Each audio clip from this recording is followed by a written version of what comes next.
Namo Bhagavate Vasudevaya. Om Namo Bhagavate Vasudevaya. Om Namo Bhagavate Vasudevaya. Om Namo Bhagavate Vasudevaya. We are reading from Srimad Bhagavad Gita as it is, chapter number 12, entitled Devotional Service, and text number 15.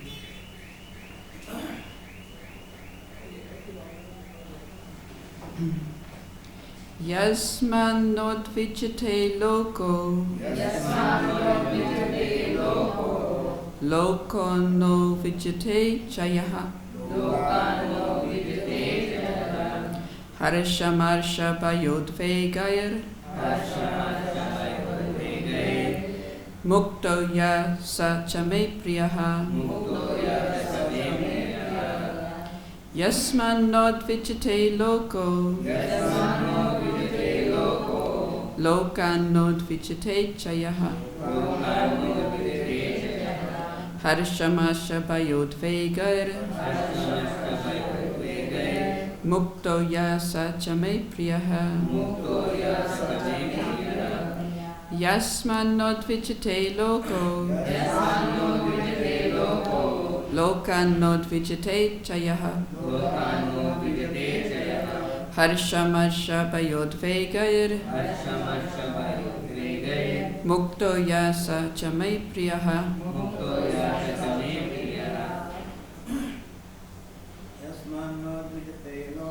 Yasman not vijate loko. Lokan not vijate chayaha. Harshamasha bayodvegair. Mukto yasa chame priyaha. Yasman not vijate loko. Loka not vijate chayaha. Harshamasha bayodvegair. Mukto yasam chame priyaha.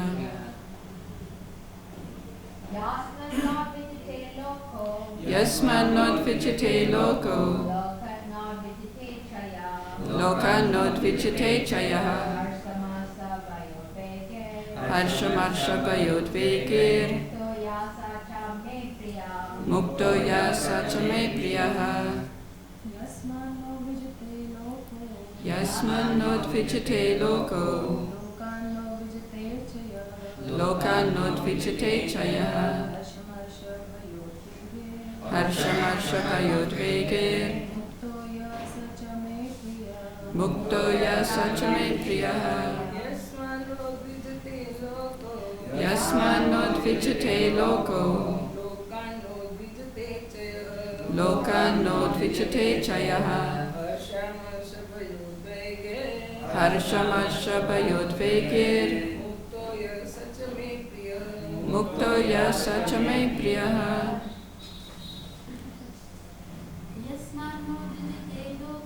Yasman not vijate loko. Lokan not vijate chayaha.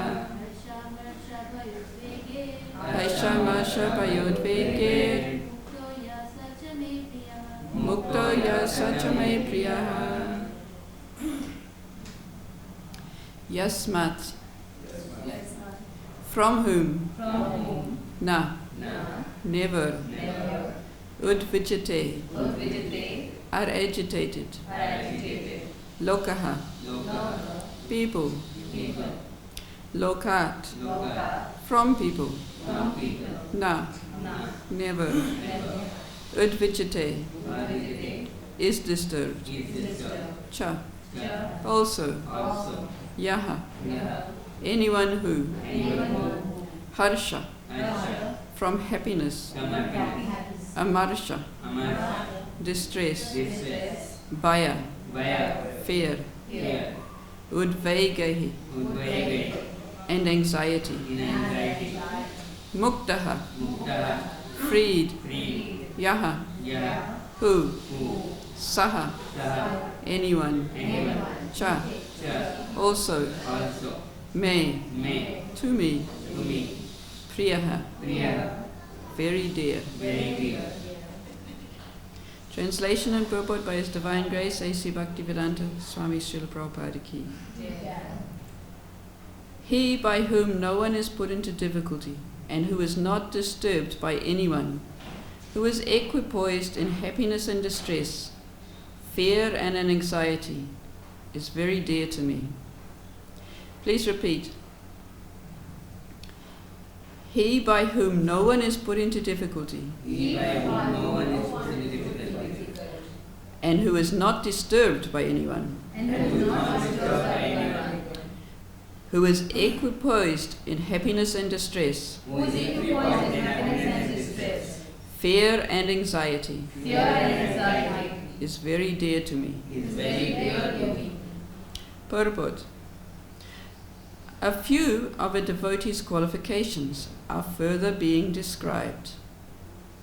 No one is put into difficulty, anxiety, fearfulness or dissatisfaction by such a devotee.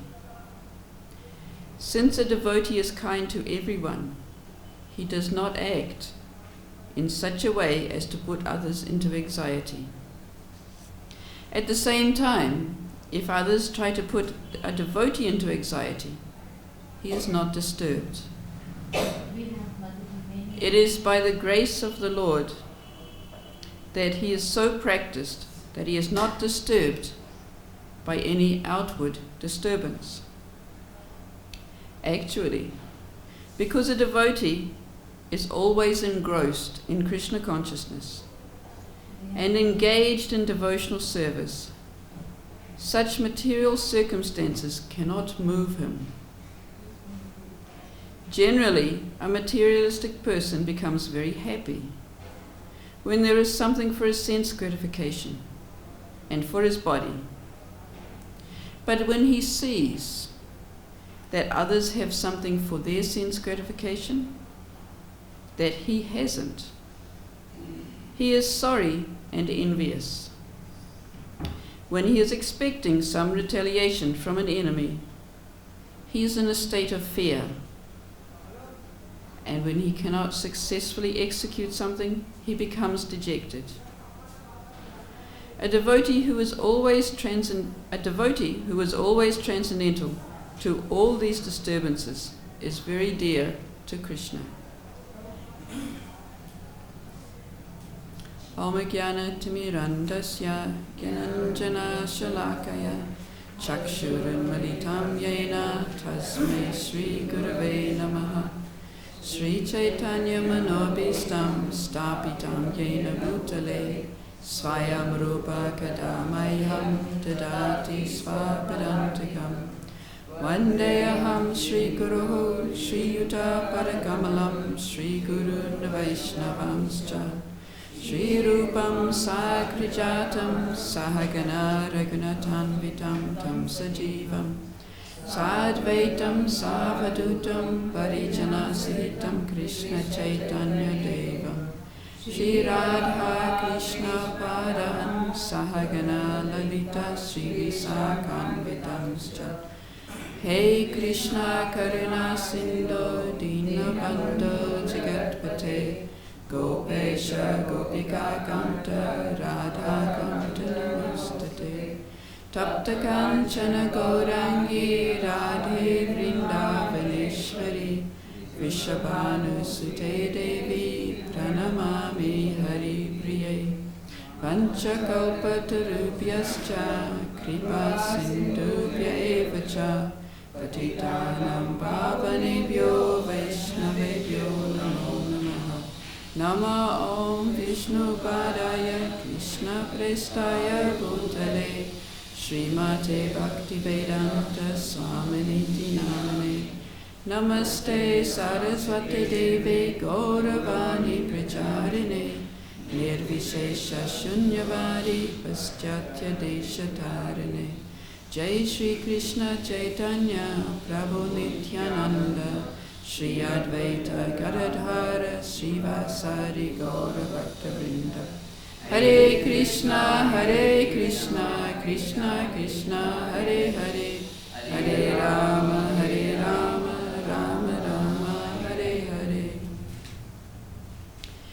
Yasman nod vijite loko, lokan nod vijite chayaha, harshama shabayod vegair, mukto ya sachame priyaha. He by whom no one is put into difficulty, and who is not disturbed by anyone, who is equipoised in happiness and distress, fear and anxiety, is very dear to me.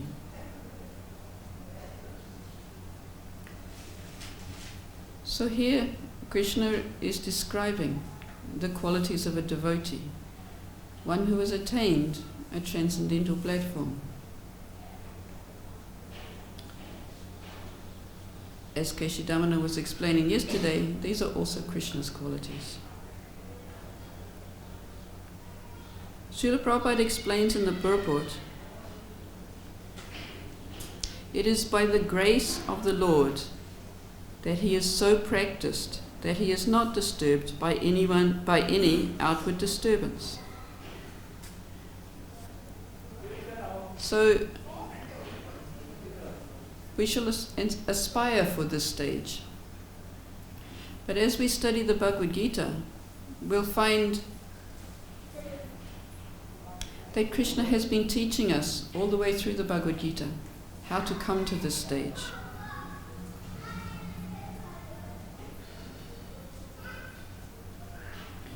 Srila Prabhupada mentions in one of the purports, maybe yesterday's purport, that the devotee who has come to this stage actually doesn't need to separately try and develop these qualities. They develop as part of his Krishna consciousness. But nevertheless, in our process of sadhana, Krishna has been teaching us how to try and develop these qualities. We'll have a look at a few of these instances and how Krishna has been teaching us.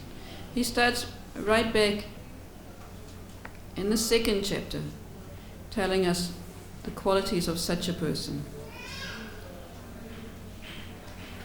In 255,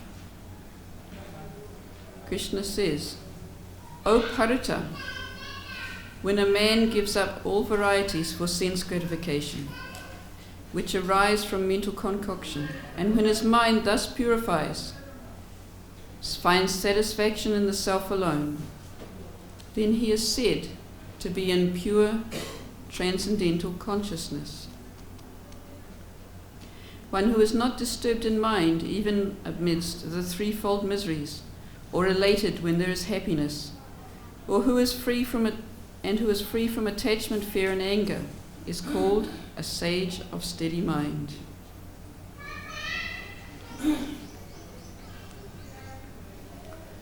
So Prabhupada was explaining yesterday how these qualities are progressive, how gradually first we become non-envious, and we'll find Krishna mentions that as well. First we develop the quality of non-envious that was mentioned in yesterday's slokas, and then gradually we progress to these other qualities.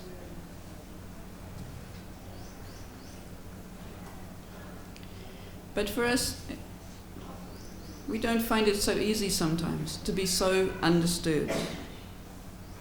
Krishna explains in the 2nd chapter 260, the senses are so strong and impetuous, O Arjuna, that they forcibly carry away the mind of even a man of discrimination who is endeavoring to control them.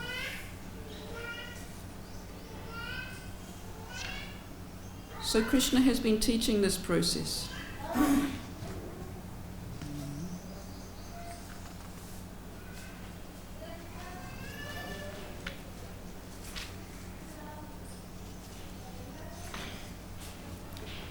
Particularly in the 6th chapter, which yoga is all about controlling the mind, Krishna specifically mentions how we can develop this point of detachment.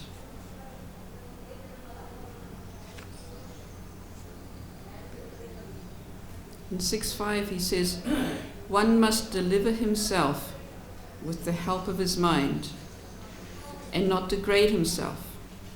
The mind is the friend of the conditioned soul and his enemy as well. For him who has conquered the mind is the best of friends. But for one who has failed to do so, his mind will remain his greatest enemy.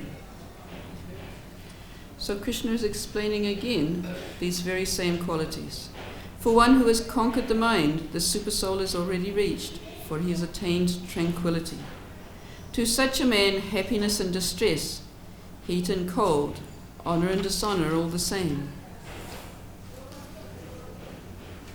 A person is said to be established in self-realization and is called a yogi or mystic when he is fully satisfied by virtue of acquired knowledge and realization. Such a person is situated in transcendence and self-controlled. He sees everything, whether it be pebble, stone, or gold, as the same. A person is considered still further advanced when he regards honest well-wishers, affectionate benefactors, the neutral meditators, the envious friends and enemies, the pious and the sinners, all with an equal mind. So this process, we know ourselves, is not so easy to try and see everything with an equal mind. And Arjuna also found that. After having described this process of yoga, Krishna explained the process of yoga, how one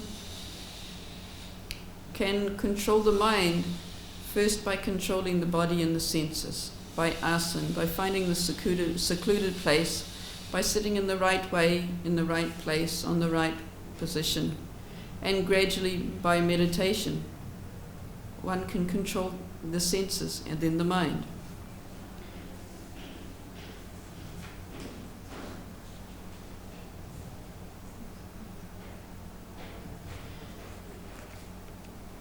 In 24, Krishna continues, one should engage oneself in the practice of yoga with determination and faith, and not be deviated from the path. One should abandon without exception all material desires born of mental speculation, and thus control all the senses on all sides by the mind. Shanai shanai uparamed buddhya driti grahitaya atma samstan manakritva nakinchid apichintayat. Gradually, shanai means step by step, one should become situated in trance by means of intelligence, sustained by full conviction, and thus the mind should be fixed on the self alone and think of nothing else.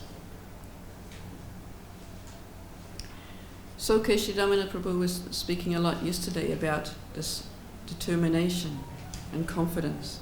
So Krishna is also speaking this with intelligence sustained by full conviction. Yato yato nischalati manas chanchalam astiram tatastato niyam yaited atmaneva vishamnayet. From wherever the mind wanders, due to its flickering and unsteady nature, one must certainly withdraw it and bring it back under the control of the self.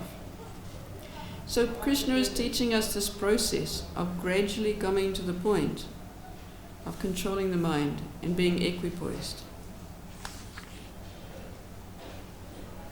The yogi whose mind is fixed in me verily attains the highest perfection of transcendental happiness. He is beyond the mode of passion. He realizes his qualitative identity with the Supreme, and thus he is freed from all reactions to past deeds. Thus, the self-controlled yogi, constantly engaged in yoga practice, becomes free from all material contamination and achieves the highest stage of perfect happiness in transcendental loving service to the Lord.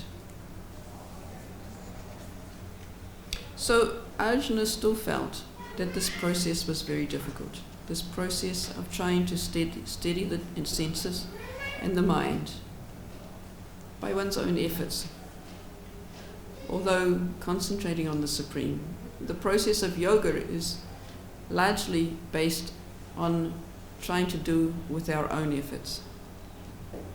So Arjuna said, O Madhusudana, the system of yoga which you have summarized appears impractical and unendurable to me, for the mind is restless and unsteady. For the mind is restless, turbulent, obstinate and very strong, O Krishna, and to subdue it, I think, is more difficult than controlling the wind. And most of us in our japa have experienced this and continue to experience this, if not all the time, at least from time to time. But Krishna gives an answer.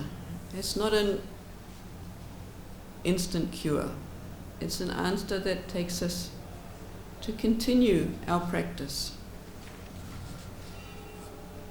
Sri Bhagavan Uvacha Asamsayam Mahabhaho Mano Durnigraham Chalam Abhyasena tu Kontaya Vairagyena Chagrihyate.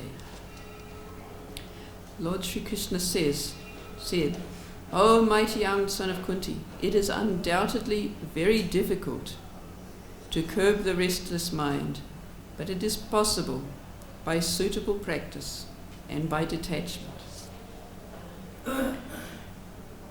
So this is the process we're following of sadhana bhakti. In today's verse, Krishna is explaining the highest stage of having achieved proper attachment and devotional service unto him.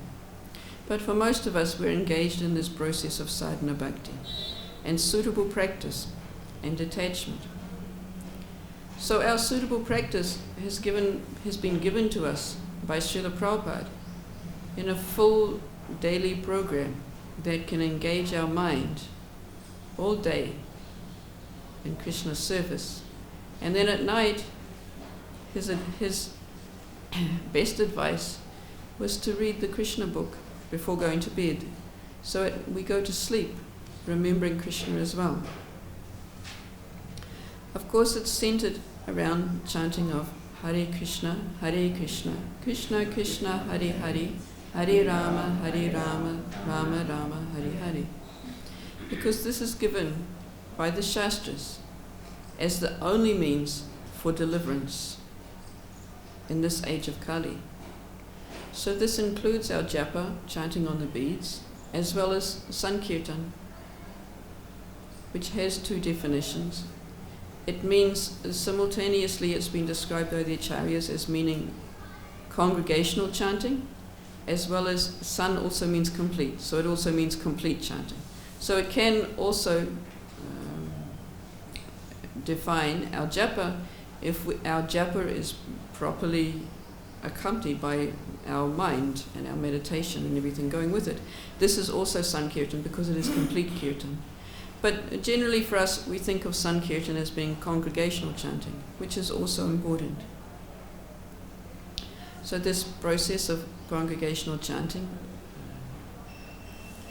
some say it is more important than japa, and yet we have committed to chanting 16 rounds of japa because this is a commitment that we can see and we can measure, and we can definitely offer to our Guru this 16 rounds of japa.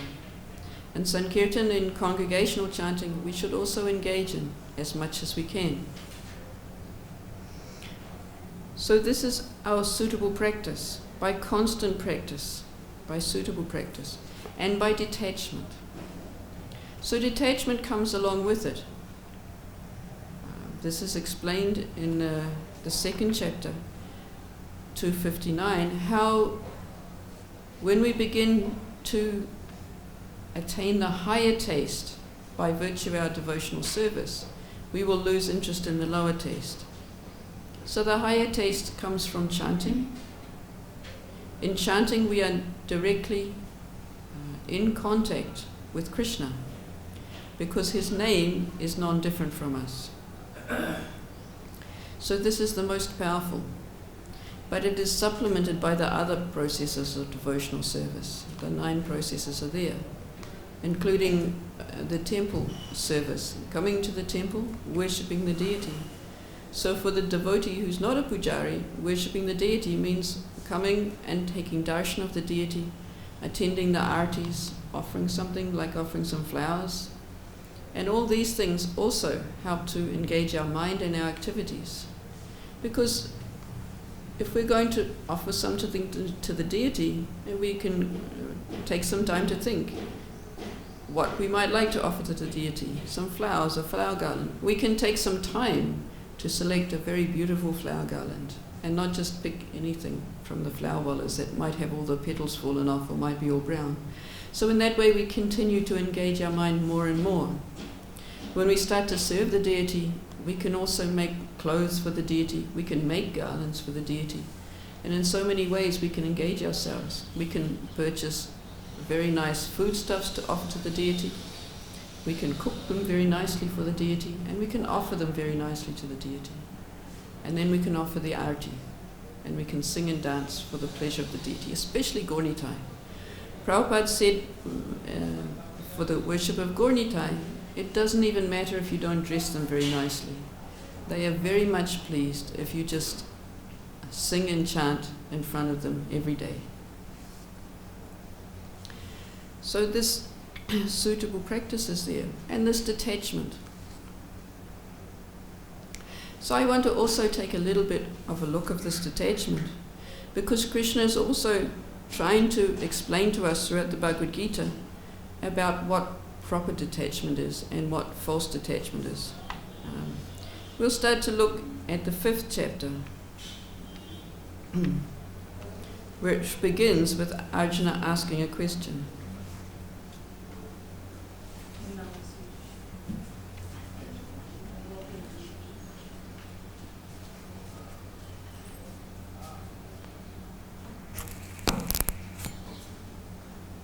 Oh, I just had it. I've got that. Thank you. Okay, so in the beginning of the 5th chapter, Arjuna asks a question. He's asked similar questions before in the 3rd chapter. He asked similar questions again about the differences between renunciation and devotion. Arjuna in the 5th chapter says, Arjuna said, "O Krishna, first of all you asked me to renounce work, and then you again recommend work and devotion. Now will you kindly tell me definitely which of the two is more beneficial?" So Arjuna is asking this renunciation, this detachment. It must be different from working. So he wants to know exactly. Krishna replies, "The renunciation of work and work and devotion are both good for liberation. But of the two, work and devotional service is better than renunciation of work." And Krishna again describes some of these qualities that we aspire to attain. One who neither hates nor desires the fruits of activities is known to be always renounced. Such a person, free from all dualities, easily overcomes material bondage and is completely liberated.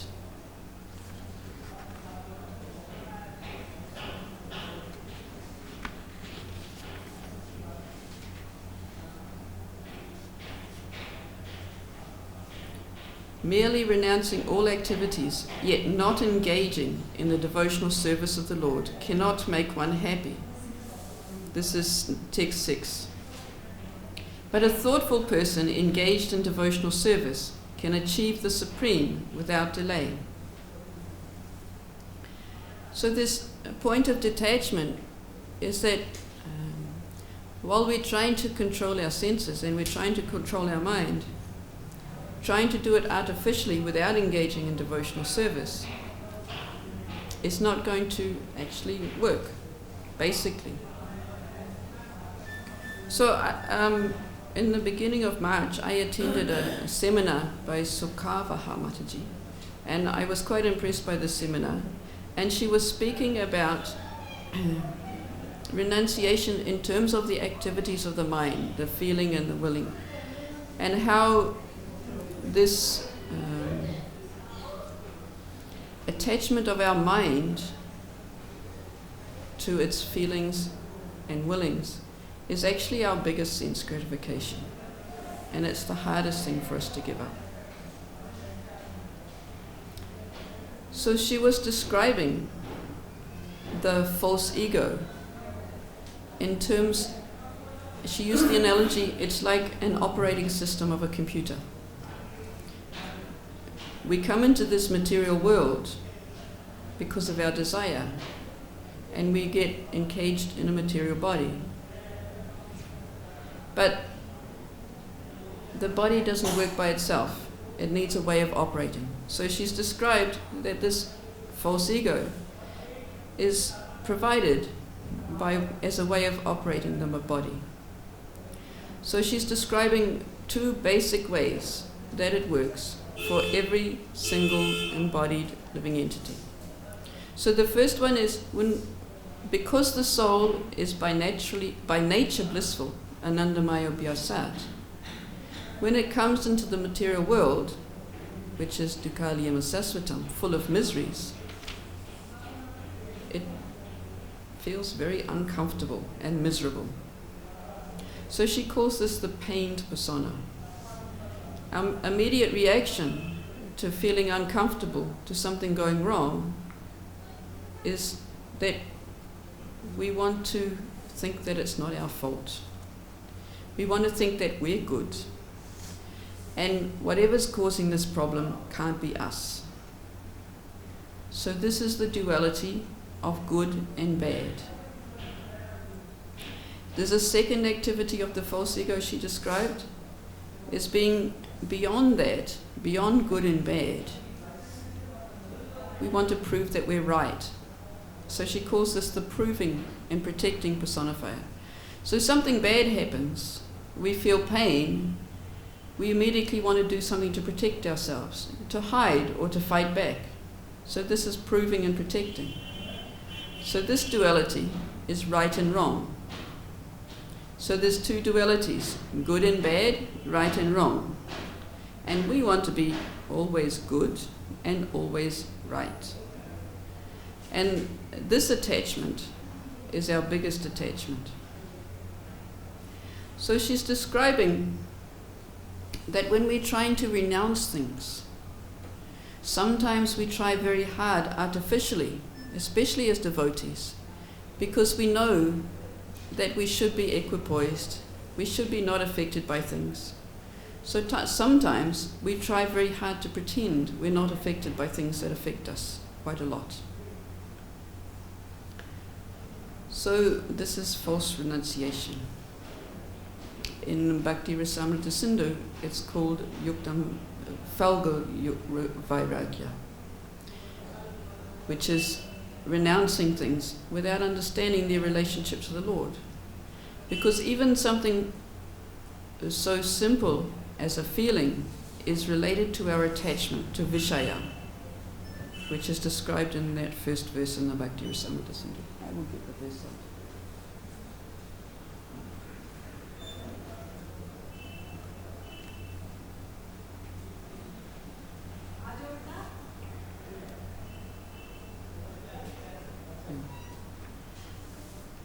Anasaktasya vishayan yatarham upayunjataha nirbandha krishna sambande yuktam vairagyam yuchate. So anasaktasya visayan is without attachment to vishayan, which is the material sense objects. Prapanchit kataya buddhya hari sambandhi vastunaha mumukshubi prijago vairagyam falgu katyate. So the translation: when one is not attached to anything, but at the same time accepts anything in relationship to Krishna, one is rightly situated above possessiveness. On the other hand, one who rejects everything without knowing its knowledge of its relationship to Krishna is not as complete in renunciation.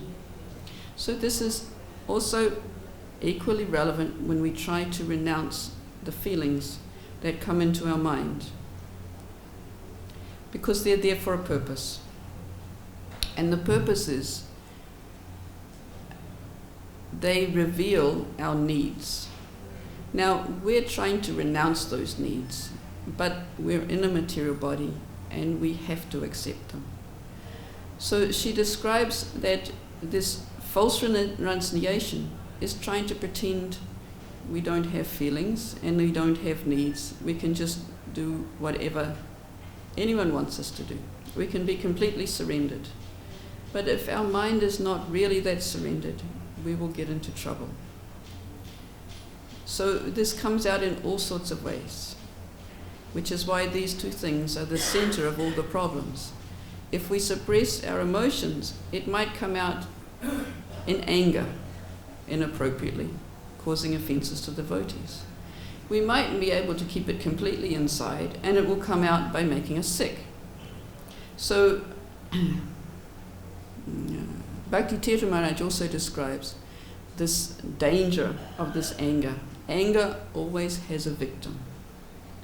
So, by suppressing our needs, this is also described by Krishna back in the second chapter, when he describes the fall-down sequence, how from lust anger develops. So this system is there. We can't avoid it. If we pretend we don't have the needs that our feelings are pointing to, then we will gradually fall down into the sequence of anger, delusion, bewilderment of memory, and remaining. On the outside we might look like devotees, but actually we won't make advancement. So what she's describing is that this true renunciation, true detachment, means you acknowledge the feeling, you find what the need is, you deal with it if necessary, and you let it go. So she did some research in doing this by researching on modern counseling methods, some of which I also knew because I was running anger management groups previously. But she's, from her Krishna conscious knowledge and realization, she's added to what they've done. So what I learned when I was teaching anger management in terms of domestic violence was that you recognize the feeling and then you describe it. So you recognize the situation, you describe it impassionately. When something happens, I feel. But what she's added is, I feel because I need. And having recognized that need, we then go to our Krishna conscious knowledge and know that it's not one other living entity that is responsible for our needs. So we might be angry at our partner, we might be angry at another devotee or the temple president, but actually they're not responsible for our needs. From an overall point of view, Krishna and karma. So what happens to us, Srila Prabhupada said we shouldn't become angry at the instrument of our karma. So that is there. And also in the life of advancement and devotional service, things that happen to us are also to try and rid us of our anarthas, of our unwanted attachments. So we can also look at it from the point of view of thanking Krishna, as is given in that verse that was described in yesterday's purport, Tat Tenu Kampan Sumikshamano. Bunjana Eva Ma Kritam Vipaka. How the devotee always sees that what happens is basically Krishna's mercy. From one point of view, we view that from our karma, actually we deserve much more. And from the other point of view, we can thank Krishna because it's teaching us something.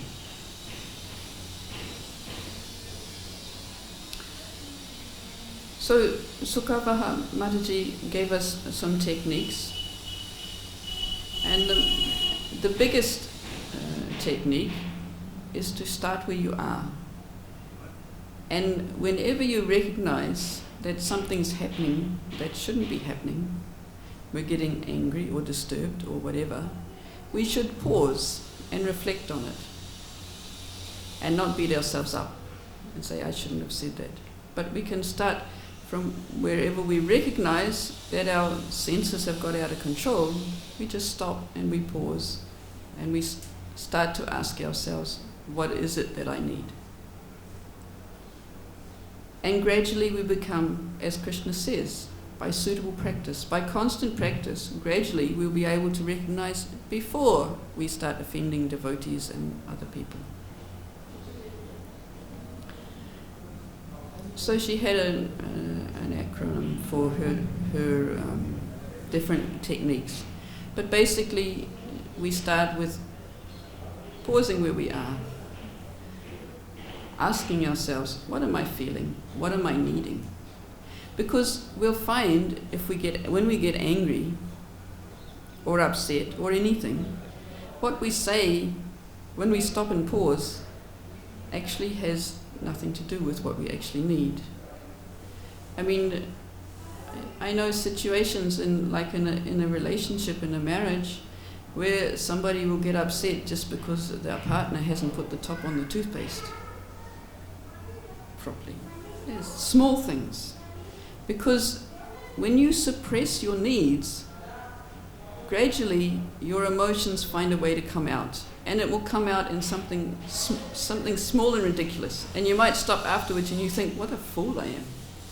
But people will get divorced over something really small like that, because they haven't understood how to meet their own needs.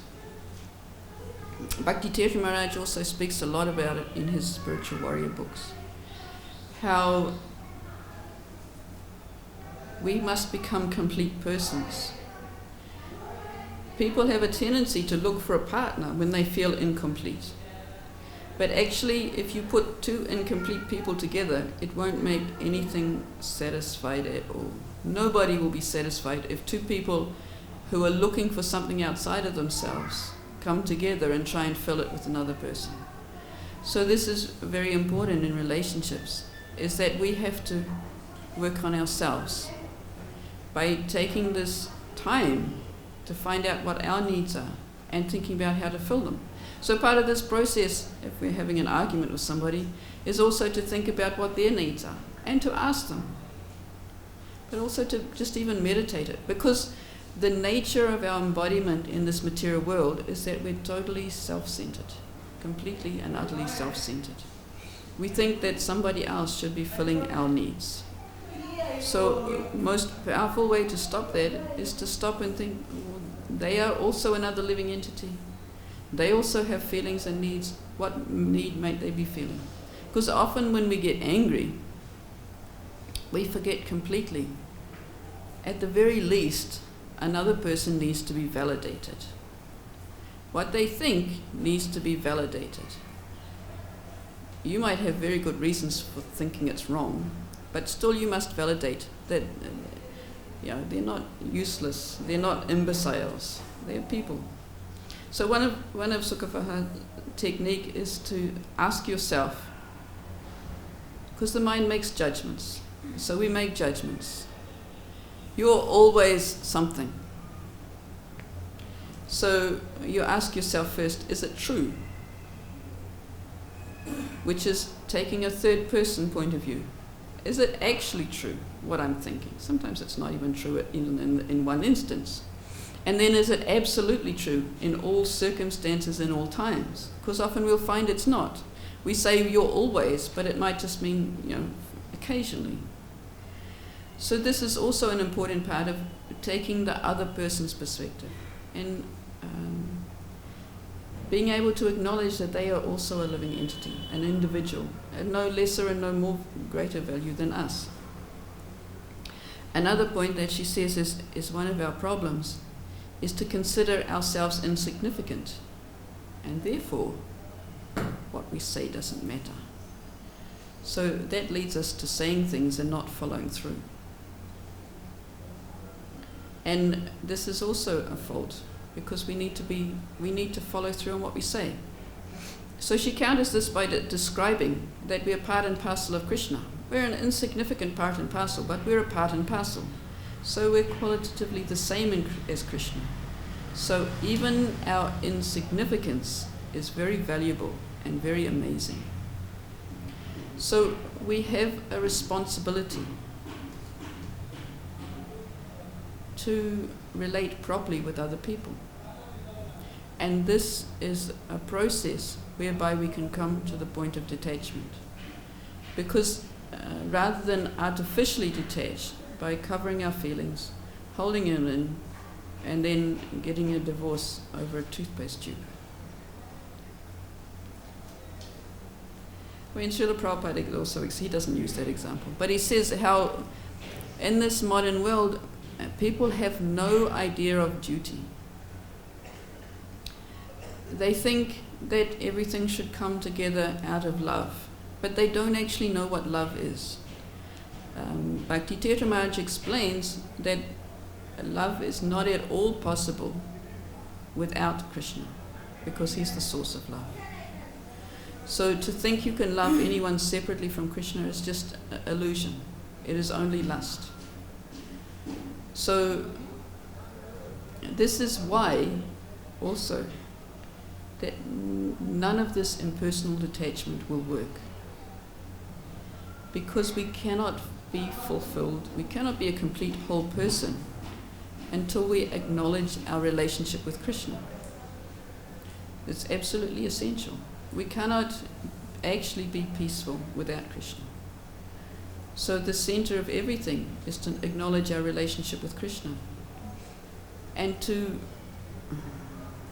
put a stop to our ways of behaving and stop and think about them deeply in terms of us and other living entities and Krishna. Bhakti Tirtha Maharaj says, imagine a triangle. Krishna's at the center and there are two people. And it all connects in a triangle. By itself, it has no meaning. So this is the success in everything, whether it's in marriages or whether it's in relationship with other devotees or whether it's in relationship with other people.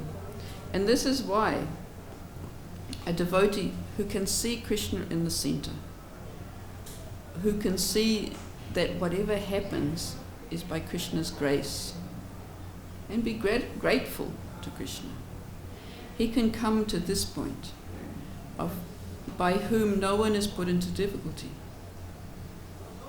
and who is not disturbed by anyone. So no one puts him into difficulty because he understands karma and he understands Krishna's hand in everything. And he understands that this problem is all in the mind.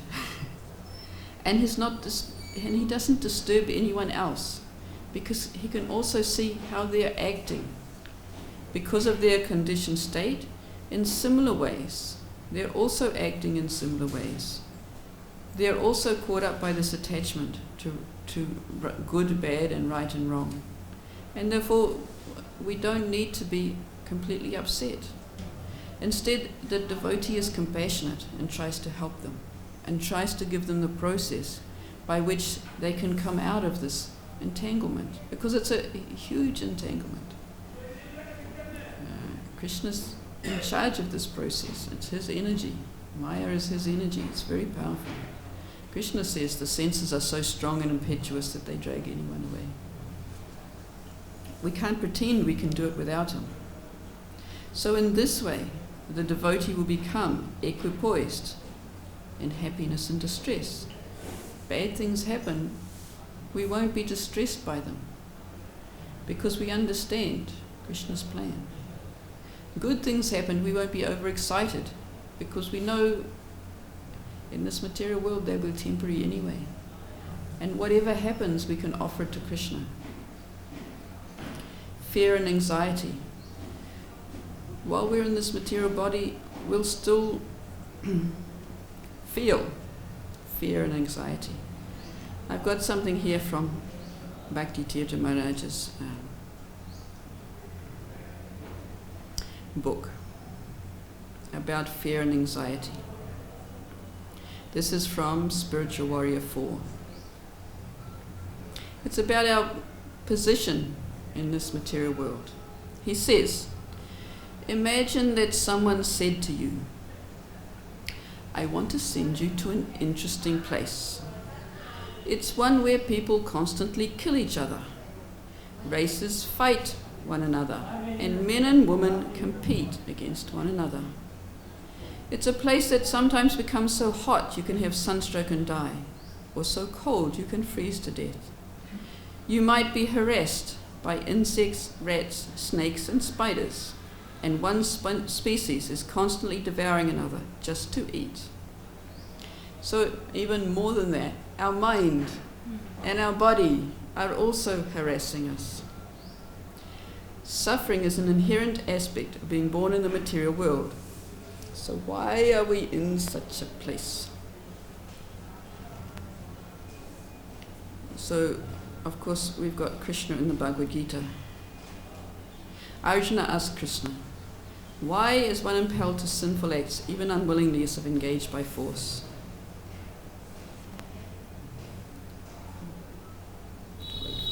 It's a PowerPoint. I would have given you the PowerPoint, but I don't have a screen.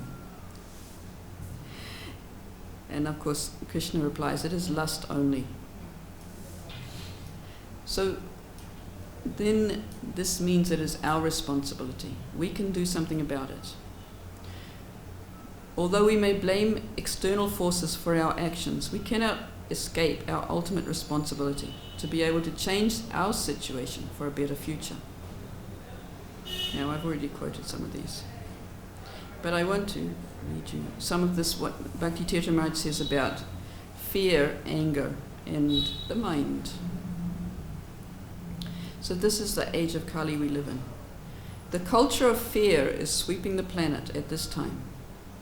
Negative propaganda that we constantly see and hear is altering our current state of existence because it is changing our priorities.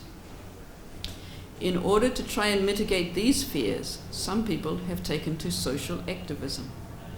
They want to change people, change political strata, and change environmental problems. Other people may want to grow internally and would chant their prayers, engage in their meditation to address their own concerns, but they fail to consider the sufferings of other people. Fear can lead to all kinds of irrational behavior because people will simply want to save themselves. They lose a sense of community, which involves serving and caring for each other. Even their relationships do not work because they do not act as genuine partners. And anger. Anger has different ways of manifesting. In many places at this time on the planet, people are not only killing others, but they are even taking their own lives. Anger always has a victim. People may even vent their anger against God or the theists. Some people engage in ecocide and literally destroy the natural resources given by Krishna. This violent behavior is often an expression of anger wrought by people, communities, or nations who have lost control. It often ends in wars and even with genocide, in which one ethnic group tries to destroy another. And then the mind. Negative self-talk. Self-talk refers to the positive or negative things we tell ourselves. And for the average person, study indicates that the majority of thoughts, around 54,000 thoughts per day, which they've measured. That was from Sukavaha. She said they measured neurons, and 3 neurons make up a thought or something like that.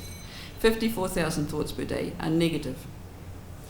Many people focus solely on their weaknesses and the reasons for such weaknesses. They focus on fears or frustrations and the reason for fears or frustrations, and the list goes on and on. For this reason, it is very important to acknowledge the power of the mind, which can be our greatest enemy. So, Bhagavad Gita 15:7, Mama Ivamsa Jiva Loke, Jiva Bhuta Sanatana, Mana Shashtan Indriyani, Prakriti Stani Karshati. The living entities in this conditional world are my eternal fragmental parts. Due to conditioned life, they are struggling very hard with the 6 senses, which include the mind. Okay, that's all of Bhakti Tirtha Maharaj. So, all of this is compounding our problem with fear and anger and making it more and more urgent for us to engage with full determination in this process of bhakti yoga, and to not let these fears and anxieties disturb us. So the devotee, while we're in the material body, we'll still have these fears and anxieties, but we have to use some process, like is given by Sukava Mataji, to dispel these fears and not try and then put our fears onto other people, because then we just perpetuate the problem. We need to come to this point of being equipoised and being undisturbed. Krishna's been teaching us it right from the 2nd chapter, also the 3rd chapter, also the 5th chapter, also the 6th chapter, and now he's saying such a person who has achieved the state is very dear to me. So we can see that our position in this material world is overwhelmed by all these things, and by taking to this process we can become free from them and attain Krishna and go back to Krishna and be very dear to him. So does anyone have any comments or questions or corrections from today's class?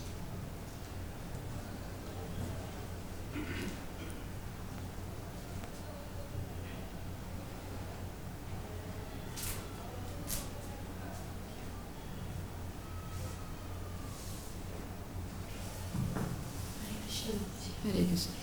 Thank you so much. It was a very beautiful discourse class, very beautifully connected with Sukava Mataji's practical application, and also from Bhakti Tirtha Maharaj's.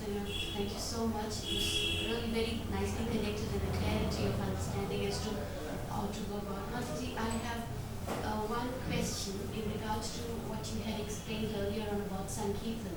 So I wanted to know the reference to that, because that was also very nice to know that Sankirtan only does not mean that Sankirtan and like Kirtan. Okay, so this is described, Bhakti Vinod Thakur did a commentary on Sri ISKCON, which is also commented by Bhakti Siddhanta. It's available on Vedabase, otherwise it's not published by BBT, it's available in the market.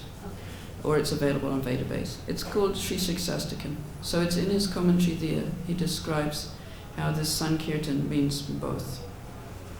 Thank you.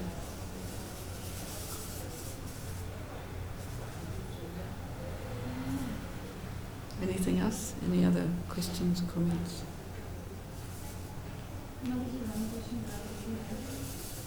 Thank you so much, Mataji, for the wonderful class and very connecting shlokas that you actually gave from chapter 2 to chapter 5. They were really very helpful. I'm all jotted down so that we can go read it again. You were saying about that, we should know that what our needs are. Yeah. Not artificially, the curbs and down. Yes. Many times, what I feel is that I cannot be an artificial announcer. I cannot pose what I am not. Say for example, I am not humble. So I cannot just go and say, Hare Krishna. That artificialness. I am very natural. I feel what I am inside, I am outside. And suppose if I feel something is wrong with that person, I will go straight and say on their face, okay, I think I found this wrong in you. Maybe, this is my feeling, but maybe. Yeah. So I am a very straightforward person. So many times people think that, I think not people exactly. I feel that I cannot be an artificial renouncer. So many times I cannot curb those things at this moment, what actually Krishna is demanding from us in the Bhagavad Gita, or Rupa Goswami is telling us in Nectar of Devotion, or Desha, Nectar of Instruction. So, how can I reconcile these things that I cannot be an artificial person? Well, no, it's very detrimental to be artificial. So, Sukava also deals with that. She says if we artificially try to be more renounced than we are, we cannot advance because we're imagining we're somewhere. It's like standing on a cloud. We have an imaginary position, but it's not a real position. So how do you know where to put your step if you're standing on a cloud? You're imagining where you are. You can't actually advance because you have to start from where you are, and then you can see where to place your next step. If you don't know, if you think you're somewhere you're not, then you're going to step in a ditch, basically. The other point about seeing something in other people is there's a way to say things. Even if you think things need to be said, there's an appropriate way to say it. So the first thing is to stop and recognize where I am. Is what I'm seeing, is it objective? Is it really true? Is it true in all circumstances and time? And in that way, even if we decide to make some comment, we can make that comment from the point of view of expressing accurately. Like if you say somebody's doing something wrong, you can say, so the process that's described is if you actually want to talk to somebody about that, you don't just say, I think you are. You're the sandwich thing. No, yeah, but you also describe it. Describe from a third person point of view. When this happens, what I notice, and what it makes me feel. Because I want to tell you because of some feeling inside me. And sometimes that is because I'm not revealing that actually that's happening for me as well. Often, if we get disturbed for something in somebody else, it's because it's actually something that we're trying to pretend we haven't got. So the best thing to do if you want to try and correct somebody else, you have to also first think if you're in a position to do so. Because if you're not in the correct position to do so and something needs saying, you can go to somebody else and ask for help. Like if you don't want to offend devotees, and if someone senior to you you think needs to be corrected, the etiquette is to go to somebody who's their colleague or more senior than them. But also you describe it impartially. I notice. And acknowledge your own feelings and where it affects you, and try and see impartially if the devotee, somebody else, needs something to be said to, and say it in a nice, polite way. Yes, the sandwich thing is always good.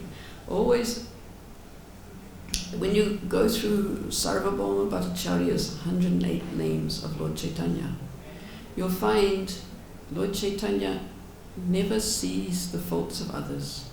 And in another sloka, he always sees the good qualities of others. So this is an important skill to cultivate. We may at times feel we need to correct others, but we should be in a position to do so. And if not, we should practice seeing the good points in others, not seeing the faults. We also have faults and good qualities. They have faults and good qualities. It may be that they're trying very hard to correct their faults. If you really think it needs to be addressed, then you can do so. But do so, first deal with your emotions. Put your emotions aside, and then you can talk to a person. If your emotions are getting in the way, then it won't be accepted by anybody else. They simply won't accept. Even if you pretend that you're not emotional, if you're covering your own emotions, it annoys me because find out why it annoys you, deal with it, and then think, does it need correcting? Like that. Take some time. You can be real, but you also need to be thoughtful. Prabhupada described it as independently thoughtful. Other comments or questions?